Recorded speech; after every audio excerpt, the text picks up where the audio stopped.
રાધાર વરસાદના કારણે શહેરના તમામ વિસ્તારો જળબંબાકાર થઈ ગયા હતા.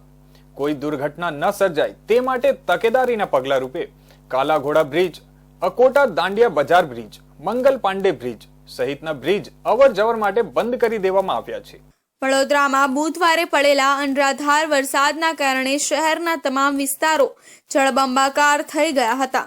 હજુ સુધી વડોદરા શહેરના નીચાણવાળા કેટલાક વિસ્તારોમાંથી પાણી ઉતર્યા નથી.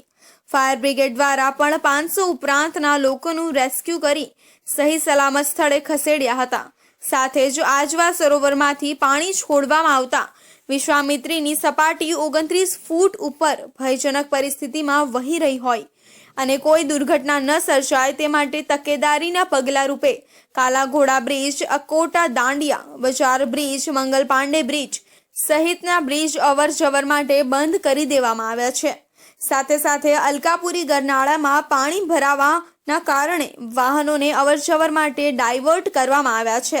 હાલ વરસાદે વિરામ લેતા વહેલી સવારથી ધીમી ગતિએ પાણીનું લેવલ ઓછું થતા નીચાણવાળા વિસ્તારોના રહીશોએ હાશકારો અનુભવ્યો હતો. પરંતુ પાણી ઓસર્યા બાદ ગંદકીના કારણે રોગચાળો ફેલાય તેવી દહેશત હાલ લોકોમાં જોવા મળી રહી છે. રક્સોલ લોકમાન્ય તિલક ટર્મિનલ એક્સપ્રેસમાં બે પક્ષો વચ્ચે ઉગ્ર બોલાચાલી થઈ હતી. આ અંગેની માહિતી મળતા જ પહોંચેલી પોલીસ સાથે એક પક્ષે ઝપાઝપી કરી હતી અને ગેરવર્તન અને મારપીટ શરૂ કરી હતી. જવાબમાં પોલીસ કર્મચારીઓએ બળ પ્રયોગ કર્યો હતો. આ ક્રમમાં મુસાફરો અને પોલીસ કર્મચારીઓ બંને ગંભીર રીતે ઘાયલ થયા હતા. બિહારના સીતામઢીના જનકપુર રોડ પુપરી રેલવે સ્ટેશન પર બે પક્ષો વચ્ચેનો વિવાદ ઉકેલવા ગયેલી રેલવે પોલીસે એક યુવકને ઢોરમાર માર્યો છે.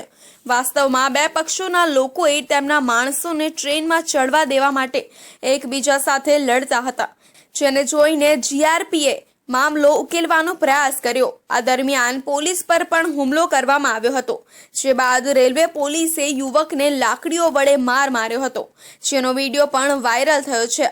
હાલ તેમને ગંભીર હાલતમાં સારવાર માટે SKMCH રિફર કરવામાં આવ્યા છે. ઈજાગ્રસ્તની ઓળખ પુપરી પોલીસ સ્ટેશન વિસ્તારના ગઢાના રહેવાસી મોહમ્મદ ગુલાબના પુત્ર મોહમ્મદ ફુરકાન તરીકે થઈ છે. આ કિસ્સામાં મુઝફ્ફરપુર રેલવે પોલીસ દ્વારા એક પ્રેસ રિલીઝ જારી કરવામાં આવી હતી, જેમાં કહેવામાં આવ્યું હતું કે આ કેસમાં સામેલ બંને પોલીસ કર્મીઓને સસ્પેન્ડ કરવામાં આવ્યા છે અને હાલ તપાસ ચાલુ છે. તપાસ પૂર્ણ થયા બાદ દોષિત પક્ષ સામે યોગ્ય અને સાચી કાયદેસરની કાર્યવાહી કરવામાં આવશે. સુરત શહેર અને જિલ્લાને વરસાદે 4 દિવસ ઘમરોડ્યું હતું, જેને પગલે શહેરમાં ખાડીપૂરની પરિસ્થિતિ સર્જાઈ હતી. શહેરમાં સરથાણા, સીમાડા, પર્વત પાટિયા, લિંબાયત, સણિયા, હેમાદ, ડુંભાલ, કુંભારિયા ગામ, વેસુ વિસ્તાર સહિતના વિસ્તાર ખાડીપૂરના કારણે પ્રભાવિત થયા હતા. આ તમામ વિસ્તારોની અંદર લોકોના ઘરોમાં પણ ખાડીના પાણી ઘૂસી ચૂક્યા હતા. આ ખાડીપૂરને આજે 6 દિવસ થયા છે. વરસાદ બંધ થતાં ધીમે ધીમે ખાડીઓના પાણી ઓસરી રહ્યા છે, પરંતુ હજુ અમુક એવી સોસાયટીઓ છે કે જ્યાં 6 દિવસ થયા હોવા છતાં પણ પરિસ્થિતિ ઠેરની ઠેર જ છે. સુરતના પર્વત પાટિયા વિસ્તારમાં આવેલી ગીતાનગર સોસાયટી, વિધાતા ટાઉનશીપ અને સરકારી આવાસ સહિતના હજુ પણ ઘૂંટણસમા પાણી ભરાયેલા જોવા મળ્યા હતા. છેલ્લા 6 દિવસથી આ સોસાયટીઓની અંદર ખાડીનું ખૂબ જ દુર્ગંધ મારતું ગંદુ પાણી ભરાઈ રહેતા સ્થાનિકો ખૂબ જ મુશ્કેલીમાં મુકાયા હતા. સતત પાણી ભરેલું રહેલું હોવાથી સ્થાનિકોને પીવાના પાણી તેમજ જમવા માટે પણ ચીજ વસ્તુઓ રહી ના હોય તેવો ઘાટ સર્જાયો હતો, જેથી તાત્કાલિક જ સોસાયટીના રહીશો માટે પીવાના પાણીની બોટલો તેમજ ફૂડ પેકેટ આપવામાં આવ્યા હતા. હાલમાં આ સોસાયટીના રહીશોને આવવા જવા માટે બોટનો સહારો લેવો પડી રહ્યો છે. હાલ આ તમામ સ્થાનિકોની હાલત છેલ્લા 6 દિવસથી નર્ક સમાન બની ગઈ છે, કારણ કે આ વિસ્તારમાં ભરાયેલા પાણી કાઢવા માટેનો હજુ કોઈ વિકલ્પ પાલિકાના કર્મચારીઓ પાસે ન હોય. તમિલનાડુના એક ઠગ સહિત 6 ને ઝડપી પાડ્યા છે. સાયબર ક્રાઇમે આ બાબતે જાતે ફરિયાદી બની ગુનો દાખલ કર્યો છે. આ ગુનામાં દુબઈના 2 સૂત્રધારો સહિત 11 વોન્ટેડ છે. બેંક ખાતું ખોલાવવા એકાઉન્ટ હોલ્ડરને ₹10 થી 12,000ની લાલચ આપી એટીએમ કાર્ડ, ચેકબુક સહિતના ડોક્યુમેન્ટો પડાવી લઈ ઓનલાઈન ચીટિંગ કરતી ટોળકીનો સાયબર ક્રાઇમે પર્દાફાશ કર્યો છે. સાયબર ક્રાઇમે આ ટોળકીના સુરતના 2 માસ્ટર માઇન્ડ અને તમિલનાડુના એક ઠગ સહિત 6 ને ઝડપી પાડ્યા છે. સાયબર ક્રાઇમે આ બાબતે જાતે ફરિયાદી બની ગુનો દાખલ કર્યો છે.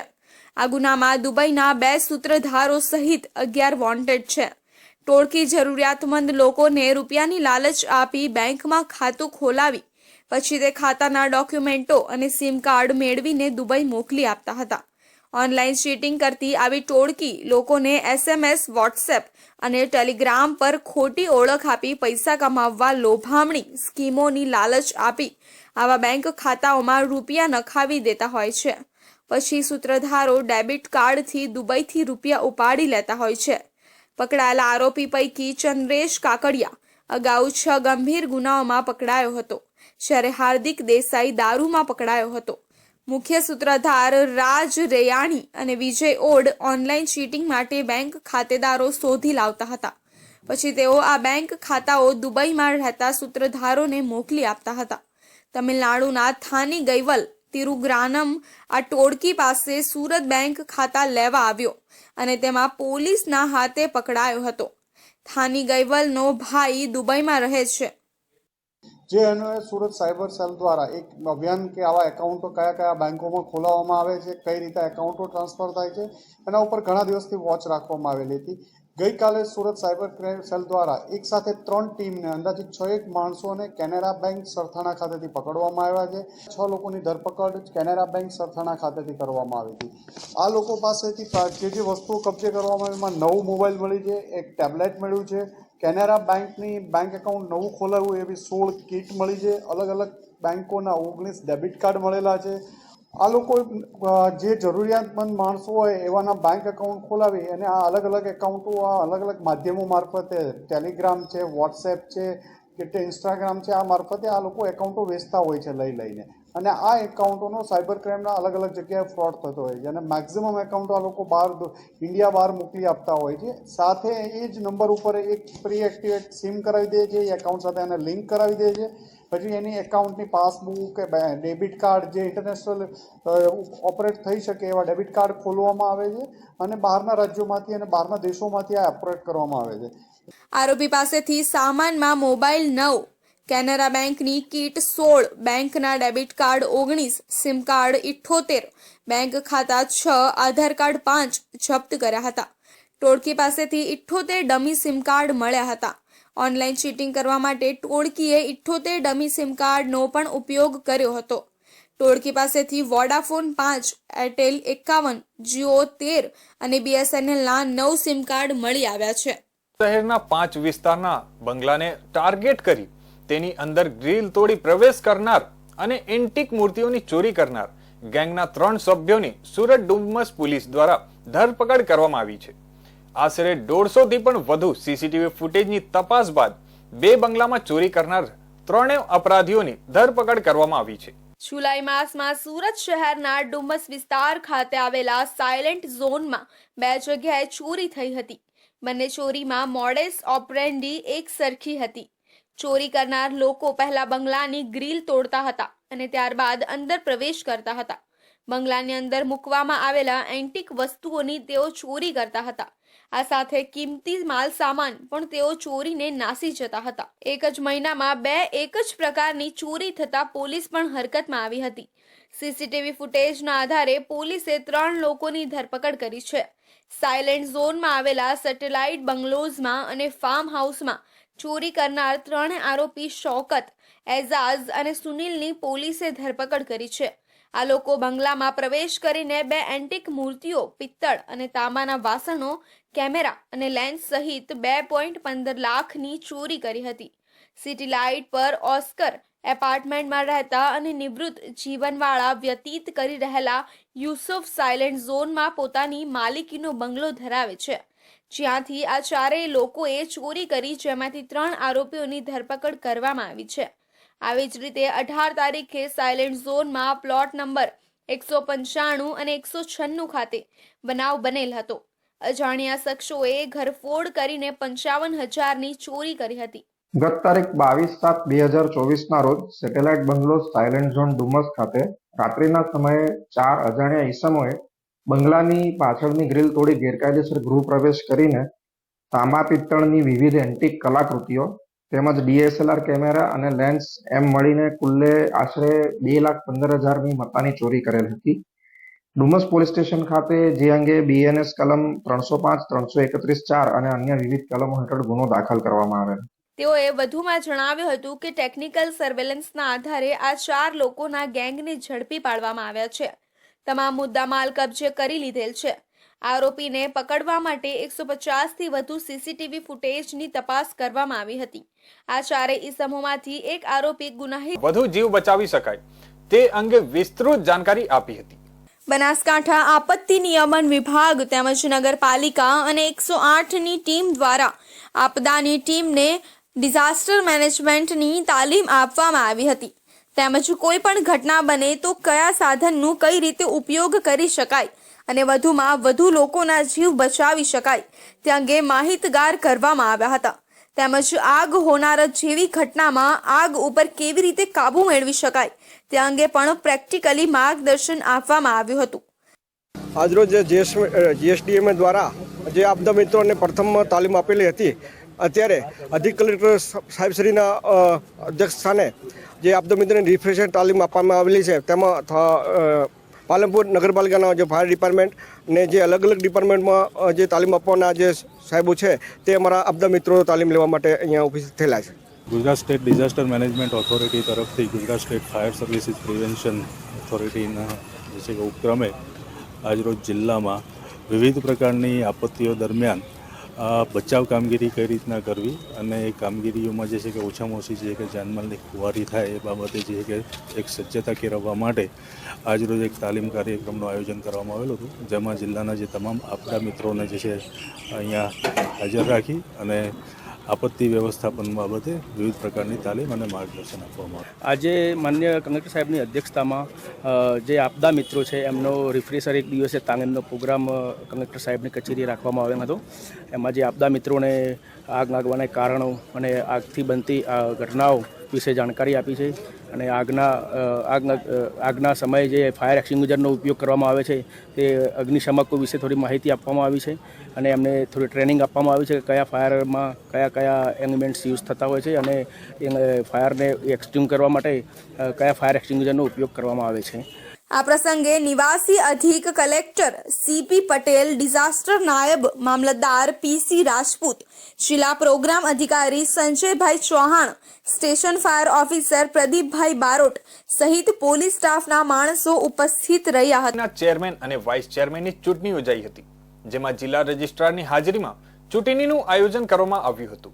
ચેરમેન તરીકે કડી તાલુકાના ગોવિંદપુરા ગામના અને કિસાન સંઘના અગ્રણી ગોવિંદભાઈ માવજીભાઈ પટેલ અને કડી આદર્શ હાઈસ્કૂલના મંત્રી હિમાંશુભાઈ બંસીભાઈ ખમારની સર્વાનુમતે વરણી કરવામાં આવી છે.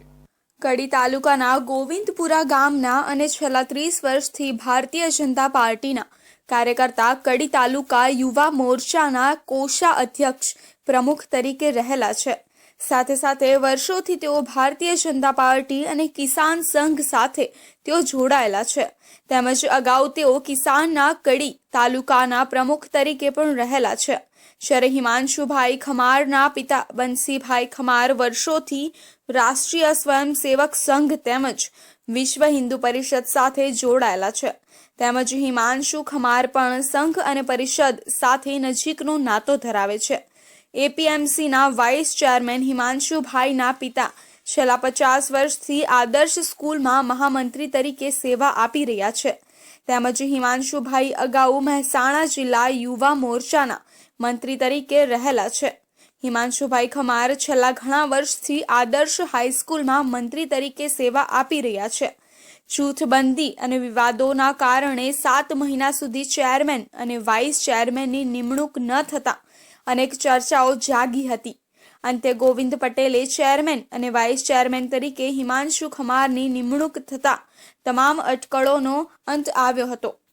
ગુજરાતમાં શંકાસ્પદ ચાંદીપુરા વાયરસને કારણે 44 બાળકોના મોત થયા હતા, ત્યારે કેન્દ્રીય ટીમે અરવલ્લીના અસરગ્રસ્ત વિસ્તારોની સમીક્ષા કરી હતી. અરવલ્લી જિલ્લાના ચાંદીપુરમ કેસને લઈને કેન્દ્ર સરકારની એક ટીમ પુણેથી આવી છે, જેણે અસરગ્રસ્ત વિસ્તારોની મુલાકાત લીધી હતી. ટીમે જિલ્લાના ભિલોડા અને મેઘરાજ તાલુકાઓના વિવિધ વિસ્તારોમાં લોહીના નમૂના અને સેન્ડફ્લાય સેમ્પલ લીધા હતા. ચાંદીપુરા કેસ સાથે રાજ્યના વિવિધ ભાગોમાં નોંધાયેલા કેસો નમૂનાઓ પુણે મોકલવામાં આવ્યા હતા, જેના માટે કેન્દ્ર સરકારે અરવલ્લી જિલ્લામાં 2 ટીમો મોકલી હતી, જેમણે અસરગ્રસ્ત વિસ્તારોની મુલાકાત લીધી હતી અને જરૂરી માહિતી એકત્રિત કરી હતી અને લેબોરેટરી પરીક્ષણો હાથ ધરશે. ભિલોડાના મોટા કંથારિયા અને મેઘરજના ઢેકવા ગામ સહિતના વિસ્તારોમાં ચાંદીપુરા વાયરસ દેખાતા તંત્રમાં હડકંપ મચ્યો હતો. ચાંદીપુરા શંકાસ્પદ વાયરસને લઈને ઉપરોક્ત ગામડાઓના 3 બાળકોના મોત થતા કેન્દ્ર સરકારની રાષ્ટ્રીય વિષાણુ વિજ્ઞાન સંસ્થા પુણેની ટીમે ગુરુવારે ઉપરોક્ત અંતર્ગત વિસ્તારોની અને લોકોની મુલાકાત લઈને મૃતક બાળકોના પરિવારના જુદા જુદા સેમ્પલ લીધા હતા. પુણેની ટીમ દ્વારા પશુઓના પણ સેમ્પલ લેવાયા હતા અને ઉંદરના પણ સેમ્પલ લેવા કાર્યવાહી હાથ ધરાઈ હતી. यहाँ पिछले कुछ दिनों में लगभग 1 महीने से बहुत सारी चंडीपुरा जैसी बीमारियां आ रही है और बहुत सारे मेरे ख्याल से काफ़ी 40 के लगभग बच्चों की डेथ भी हो गई है. तो उसी को इन्वेस्टिगेट करने हम लोग यहाँ पे आए थे. बहुत सारे सैंपल यहाँ से पेशेंट से हमारे पास भेजे तो पॉजिटिव भी आए, तो हमें भारत सरकार ने कहा कि आप इन्वेस्टिगेट करिए. तो हम आपको ये दिखाना चाहते हैं कि हमने फील्ड में क्या इन्वेस्टिगेशन करते हैं. इस टाइप का जो माहौल होता है, इस टाइप के जो घर होते हैं जहाँ पे पूरा वातावरण मच्छरों के लिए या सनफ्लाइज के लिए पनपने के लिए बहुत अच्छा होता है. और यहाँ आप देखेंगे तो इधर ये गाय भैंस तबेले बच्चे और सभी लोग एक साथ ही रहते हैं. तो ये जो अगर पनपते हैं और एक्सीडेंटली बच्चों को अगर ये काटते हैं तो बच्चों में बहुत ज़्यादा प्रमाण में इसमें डेथ रिकॉर्ड की गई है. कभी कभी 50% से ऊपर भी यानी 70% तक भी कुछ एपिडेमिक में गई है. ભિલોડા અને મેઘરજ તાલુકાના વિવિધ વિસ્તારોમાં ટીમ દ્વારા લોહીના સેમ્પલ તેમજ સેન્ડફ્લાયના નમૂના લેવાયા હતા. રાજ્યના વિવિધ વિસ્તારોમાં ચાંદીપુરાના કેસ સામે આવતા સેમ્પલ પુણે મોકલાયા હતા, જેને લઈને કેન્દ્ર સરકારે 2 ટીમ અરવલ્લી જિલ્લામાં મોકલી હતી. તેમણે અસરગ્રસ્ત વિસ્તારોની મુલાકાત લઈને જરૂરી માહિતી એકત્રિત કરી હતી. NIV પુણેના સિનિયર ડેપ્યુટી ડિરેક્ટરે ચાંદીપુરા વાયરસના લઈને આ વાયરસ શાનાથી ફેલાય છે તે માટે મૃતક બાળકોના પરિવારના અન્ય લોકોના તેમજ તેના ઘરે રહેલા પશુઓના પણ સેમ્પલ લીધા હતા. ભૂતિ આપી દેશને ગૌરવ અપાવ્યું ને તેમની યાદમાં કારગિલ વિજય દિવસની ઉજવણી કરવામાં આવી. મસાલ રેલીમાં મોડાસા વિધાનસભાના ધારાસભ્ય ને ગુજરાત સરકારમાં અન્ન નાગરિક પુરવઠા વિભાગના મંત્રી ભીખુસિંહ પરમાર પણ ખાસ જોડાયા હતા. કારગિલ વિજય દિવસની ઉજવણી અંતર્ગત મોડાસા શહેરમાં મશાલ રેલી યોજાઈ હતી. કારગિલ યુદ્ધમાં વીર જવાનો શહીદ થયા અને અનેક જવાનો ઘાયલ પણ થયા હતા, તો પણ તેઓએ હિંમત ના હારીને પોતાના દેશ માટે લડતા રહ્યા અને આખરે કારગિલ યુદ્ધમાં વિજય મેળવ્યો હતો. ત્યારથી 25 જુલાઈ 1999 તારીખને કારગિલ વિજય દિવસ તરીકે ઉજવવામાં આવે છે. આ કારગિલ યુદ્ધમાં અનેક વીર જવાનો શહીદ થયા હતા. શહેર ભાજપ સંગઠન દ્વારા મશાલ રેલીનું આયોજન કરવામાં આવ્યું. આ મશાલ રેલીમાં કારગિલ યુદ્ધના સાક્ષી સૈનિક મોડાસાના રહેવાસી સંજયભાઈ ઠાકોરના ઘરેથી મશાલ રેલી કાઢવામાં આવી હતી. આ મશાલ રેલીમાં મોડાસા વિધાનસભાના ધારાસભ્યને ગુજરાત સરકારમાં અન્ન નાગરિક પુરવઠા વિભાગ મંત્રી ભીખુસિંહ પરમાર પણ ખાસ જોડાયા હતા. મંત્રી ભીખુસિંહ પરમાર દ્વારા કારગિલ યુદ્ધના સાક્ષી સૈનિક સંજયભાઈ ઠાકોરને પુષ્પની માળા પહેરાવી તેમનું આવકાર્યા હતા. આ મશાલ રેલીમાં મોડાસા નગરપાલિકાના પ્રમુખ નીરજ શેઠ સહિત શહેર ભાજપ સંગઠન હોદ્દેદારો તેમજ ભાજપ યુવા મોરચાના રાષ્ટ્રીય ઉપાધ્યક્ષ મનીષ સિંહ અને પ્રદેશ ભાજપના યુવા મહામંત્રી નરેશ દેસાઈ ઉપસ્થિત રહ્યા હતા. સાથે મોડાસા શહેરના લોકો પણ આ મશાલ રેલીમાં જોડાયા હતા. મારી તોપથી તરીકેની જવાબદારી હતી. આપ કઈ બટાલિયનમાંથી હતા? 315 ફિલ્ડ રેજિમેન્ટ. ના, એ અમને એરક્રાફ્ટ કર્યું ને એ વખતે મને હું ગવાયો હતો. ત્યારબાદ પછી મને હોસ્પિટલમાં લઈને આવ્યા. 92 બેસ હોસ્પિટલમાં. કેટલા દિવસ સુધી તમારી ટ્રીટમેન્ટ ચાલી? હું 9 મહિના કોમામાં રહ્યો. 2.5 વર્ષ પછી હું સ્વસ્થ થયો. બરાબર. હાલ પણ શરીરમાં કોઈ તકલીફ? હા, માથામાં અને પગમાં તકલીફના કારણે હું અસમર્થ છું અને મારો માઇન્ડલી ઇફેક્ટ છે. 1999ની અંદર મારા છોકરાને કારગિલ યુદ્ધ વખતે ગવાયો હતો. એ દરમિયાન એને 6 મહિના સુધી કોમામાં રહ્યો હતો. હું પણ એના જોડે હતો. એ દવાખાનામાં મને પોલીસ સ્ટેશનથી સમાચાર મળ્યા. હું એકલો ગયો હતો ત્યાં આગળ એમના જોડે. સરકારશ્રીને જણાવવાનું કે મારા છોકરા માટે અત્યારે હું અમદાવાદ આર્મી હોસ્પિટલમાં દવા લેવા માટે દર મહિને જવું પડે છે. 250થી 300 રૂપિયા, 2,500થી 3,000 જેવો મારો ખર્ચો થાય છે આવવા જવાનો. વધતા ત્યાંથી મને દવા અમુક મળે છે, નથી મળતી તો એ દવા મારે બજારથી કિંમત ચૂકવીને લાવવી પડે છે. એની આજે આ પરિસ્થિતિના આધ્યાનમાં રાખી સરકારશ્રીને જણાવવાનું કે આજ સુધી અમને કોઈ સહાય નથી મળી. અરવલ્લી જિલ્લામાં મોડાસા શહેર ભાજપ સંગઠન દ્વારા કારગિલ વિજય દિવસની ઉજવણી કરવામાં આવી હતી. આ મશાલ રેલી મહાકાળી મંદિરથી નીકળી શહેરના મુખ્ય માર્ગ પર ફરી મોડાસા 4 રસ્તે આવેલા મહાલક્ષ્મી ટાઉન હોલ ખાતે સમાપન થઈ હતી. કારગિલ યુદ્ધના સાક્ષી સૈનિક સંજયભાઈ ઠાકોરને યુદ્ધ દરમિયાન તેઓ ઘાયલ થયા હતા. ત્યારે સંજયભાઈ ઠાકોર હોસ્પિટલમાં સારવાર સમયે 9 મહિના સુધી કોમામાં રહ્યા હતા. તેઓને માથા અને પગના ભાગે ઈજા પહોંચી હતી. ઈજાગ્રસ્ત સંજયભાઈ સ્વસ્થ થવામાં 2.5 વર્ષ જેટલો સમય લાગ્યો હતો. તેમના પરિવાર દ્વારા જણાવ્યા મુજબ તેમને કોઈ પણ પ્રકારની સરકારી સહાય મળી નથી. તેમના પિતાએ જણાવ્યું કે સંજયભાઈ હજુ પૂરા સ્વસ્થ નથી થયા. તે તેમની દર મહિને દવા માટેનો ખર્ચ 2500થી 3000 જેટલો થાય છે અને તે દવા લેવા માટે તેમને બહાર જવું પડે છે ને ત્યાં પૂરી દવા પણ ન મળતા તે બહારથી લેવી પડે છે. તેમના પિતા તેમને પૂરતી સહાય મળે તે માટે તેમને કલેક્ટરથી માંડીને ગુજરાતના મુખ્યમંત્રી સુધી અરજી કરી હોવા છતાં તેમને કોઈ પણ પ્રકારની સરકારી સહાય મળી નથી. કારગિલ યુદ્ધના 25 વર્ષ વીતી ગયા છતાં ક્યાં સુધી દેશના જવાનો પોતાને મળતી સહાય માટે ફરવું પડશે. 1999ની અંદર જ્યારે વાજપેયીજીની સરકાર હતી ત્યારે કારગિલ યુદ્ધ થયું અને એની અંદર ઘણા બધા સૈનિકો આપણા શહીદ થયા. કારગિલ વિજય દિવસ નિમિત્તે બાયડ ખાતે ભારતીય જનતા પાર્ટીના પ્રમુખ માનસિંહ સોડા પરમારની અધ્યક્ષતામાં કાર્યકર્તાઓ દ્વારા મશાલ રેલીનું આયોજન કરવામાં આવ્યું હતું. ભાજપના સંગઠન પ્રમુખ કાર્યકર્તાઓ ઉપસ્થિત રહ્યા હતા. કારગિલ વિજય દિવસ નિમિત્તે બાયડ ખાતે ભારતીય જનતા પાર્ટીના કાર્યકર્તાઓ દ્વારા મશાલ રેલીનું આયોજન કરવામાં આવ્યું હતું. કારગિલ વિજય દિવસ નિમિત્તે બાયડ ખાતે ભારતીય જનતા પાર્ટીના પ્રમુખ માનસિંહ સોઢા પરમારની અધ્યક્ષતામાં કાર્યકર્તાઓ દ્વારા મશાલ રેલીનું આયોજન કરવામાં આવ્યું હતું. જેમાં કારગિલ યુદ્ધમાં ભાગ લીધેલ નિવૃત્ત સૈનિકોની ઉપસ્થિતિમાં બાયડ ખાતે આવેલ શિવમ પાર્ક સોસાયટીમાં રહેતા રાજુગીરી ગોસ્વામીના ઘરેથી બાયડ ગાબટ રોડ, જૂના બસ સ્ટેશન, ચોઈલા રોડ તેમજ અન્ય રોડ ઉપર મશાલ રેલીનું આયોજન કરવામાં આવ્યું હતું અને આ રેલીમાં નિવૃત્ત સૈનિકોનું શાલ ઓઢાડી તેમનું સન્માન કરવામાં આવ્યું હતું. બાયડ તાલુકા ભાજપના સંગઠન પ્રમુખ કાર્યકર્તાઓ ઉપસ્થિત રહ્યા હતા.